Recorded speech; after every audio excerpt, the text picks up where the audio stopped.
22 मे 2025 रोजी अक्कलकुवा मोलगी महामार्गावरील मालियांबा पाडाजवळ गुरुवारी दुपारी 3च्या सुमारास झालेल्या भीषण अपघातात एकाचा मृत्यू झाला असून 8 जण गंभीर जखमी झाले आहेत। ही दुर्घटना वाहन चालकाच्या निष्काळजीपणामुळे घडली असून इको गाडी थेट दरीत कोसळल्याचं प्राथमिक तपासात निष्पन्न झाले आहे। या प्रकरणी पिपला कंकाला तालुका डेडियापाडा जिल्हा नर्मदा गुजरात येथील गुमानसिंग सुरदास वसावा यांनी अक्कलकुवा पोलिसात फर्याद दाखल केली आहे। त्यांच्या भावाचा जीवनदास सुरदास वसावा वय 47 या अपघातात दुर्दैवी मृत्यू झाला आहे। अपघातग्रस्त इको वाहन क्रमांक GJ22H4158 गुजरात मधील पानसर येथील महेंद्रभाई बामण्याभाई वसावा हे चालवत होते।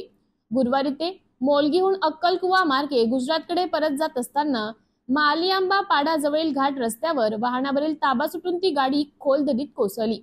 अपघातात चालक महेंद्रभाई वसावा यांच्यासह संतिताबेन महेंद्रभाई वसावा पानसर, सुभाषभाई फुलजीभाई वसावा, मंजुलाबेन सुभाषभाई वसावा दोघेही रुपनघाट तालुका नेत्रंग, नरपतभाई तारसिंगभाई वसावा बेबार तालुका डेडियापाडा, भरतभाई वसावा, शांतीबेन लसमाभाई वसावा दोघेही केलीवाडा तालुका डेडियापाडा आणि ताराबेन जीवनदास वसावा पिपला कंकाला तालुका डेडियापाडा हे गंभीर जखमी झाले आहेत।